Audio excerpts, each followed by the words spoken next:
प्रिय छात्रों, आप सबों का मेरे इस चैनल में हार्दिक अभिनंदन, स्वागत है।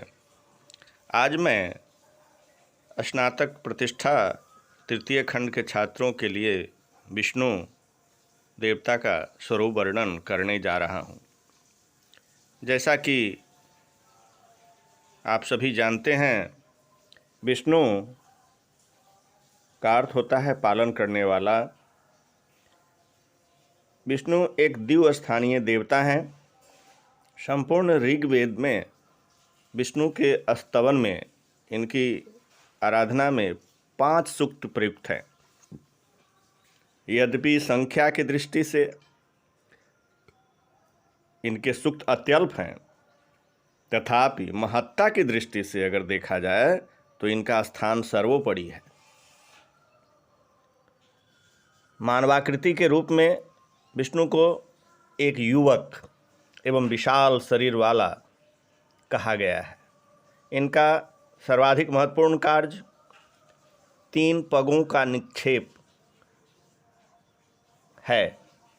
त्रिविक्रम बृहद देवता एक ग्रंथ है, उसमें इनके संबंध में कहा गया है, त्रीणि भान्ति रजांस्तस्य यत् पदानि तु तेजसा एन मेघातिथि प्राह विष्णुमेनम त्रिविक्रमम। ऋग्वेद में अनेक सह यानी अनेकों बार विक्रम, उरुक्रम, उरुगाय आदि शब्दों के द्वारा इनके 3 कदमों का उल्लेख किया गया है। मैं मंत्र भी दृष्टांत रूप में दे रहा हूँ। विचक्रमाणस्त्रेधो रुगायः, यह ऋग्वेद के प्रथम मंडल के 154वें सूक्त में आया है। जस्योरुषु त्रिषु विक्रमणे स्वधिक्ष्यन्ति भुवनानि विश्वा, यह भी ऋग्वेद के वहीं पर है, प्रथम मंडल के 154वें सूक्त में दूसरे मंत्र के रूप में। फिर तीसरा है गिरिक्षित उरुगायाय वृखने, फिर उसी जगह 5वें मंत्र के रूप में है उरुक्रमस्य सहि बंधुरित्था, ऋग्वेद के वहीं पर प्रथम मंडल 154वें सूक्त में 5वें मंत्र के रूप में है। इस प्रकार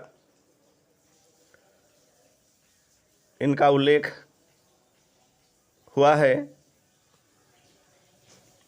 अपने 3 कदमों के द्वारा उन्होंने संपूर्ण लोकों को नाप लिया था। उसके 2 कदम तो दिखाई पड़ते हैं, लेकिन तीसरा कदम दिखाई नहीं देता, जो मनुष्य के लिए अगम्य है। पक्षी भी वहाँ उड़कर नहीं पहुँच सकते। विष्णु के इस उच्चतम पग को ज्ञानीजन गगनस्थ नेत्र की भांति देखते हैं। तद विष्णु परमं पदम सदा पश्यन्ति सूरयः दिव चक्षुरात्मम, यह ऋग्वेद के प्रथम मंडल के 22वें सूक्त में है। जिस स्थान पर पुण्यात्मा लोग निवास करते हैं और जहाँ मधु का सरोवर है, वह विष्णु का आवास है। इस स्थान पर देवता लोग विहार करते हैं। यह तेजोमय उच्चतम पग नीचे की ओर हमेशा प्रकाशित होता रहता है, जहाँ द्रुत गमना सहस्र सिंगों वाली गायें हैं। विष्णु के इन 3 कदमों के संबंध में प्राचीन काल में विवाद होता रहा। कोई तीनों भागों पृथ्वी, अंतरिक्ष और दिव्यलोक में सूर्य रूप से संक्रमण ही विष्णु के 3 कदम हैं, ऐसा माना। पृथिव्याम अंतरिक्षे दिवीति शाकपूर्णि निरुक्त में ऐसा आया है।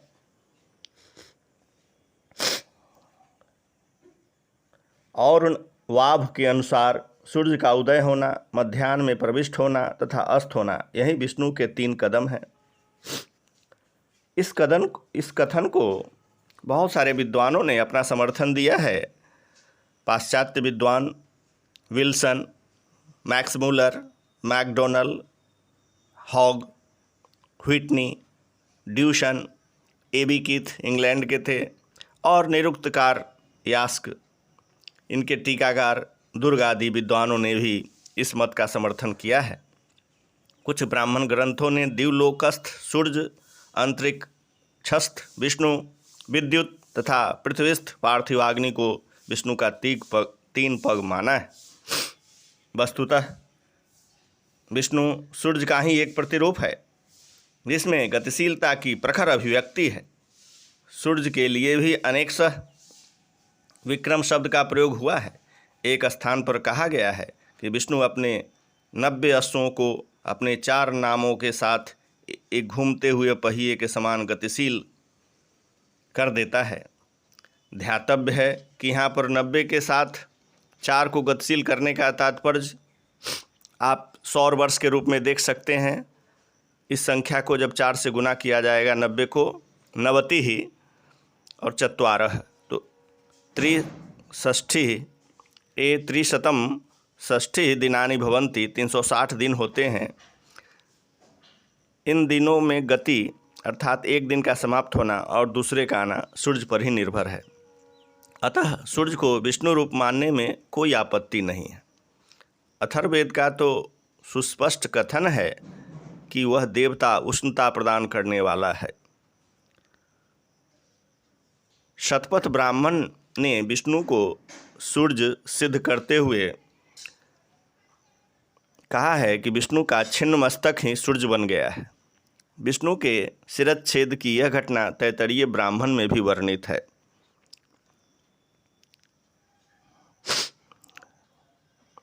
विष्णु का संबंध मुख्य रूप से इंद्र के साथ है। वह इंद्र का मित्र है।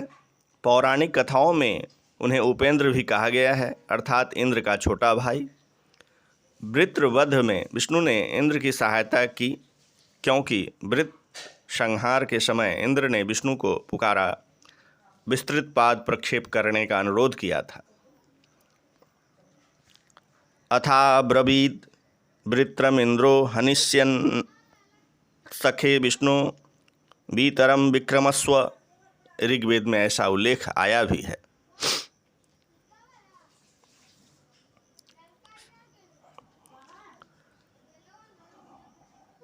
शतपथ ब्राह्मण के अनुसार वृत्रवध के समय युद्ध स्थल में इंद्र के साथ विष्णु भी उपस्थित थे। इंद्र के साथ मित्रता होने के कारण विष्णु मरुदगणों के भी मित्र हैं। अतः ऋग्वेद में विष्णु तथा मरुदगणों का एक साथ आह्वान किया गया है। विष्णु के चरित्र की एक अत्यंत महनीय विशेषता यह है कि ये गर्भ के भी रक्षक हैं। गर्भाधान के निमित्त अन्य देवताओं के साथ विष्णु की भी स्तुति की जाती है।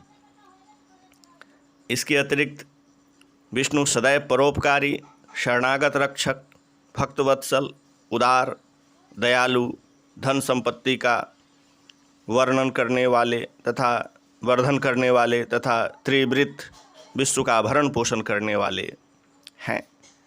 गिरिक्षित, गिरिष्ठा उपाधि वाले इंद्र सखा विष्णु के स्वरूप के विषय में कोई मतभेद नहीं। ये निश्चित रूप से सूर्य के क्रियाशील रूप के प्रतिनिधि हैं।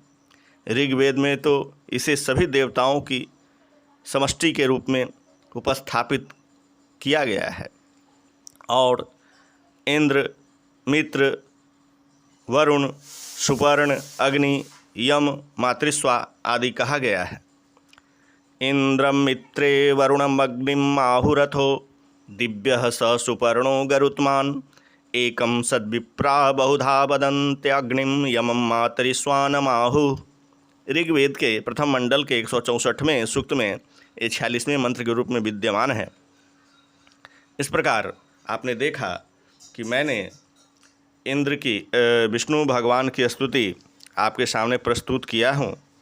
आप इनसे लाभ उठाएंगे। धन्यवाद।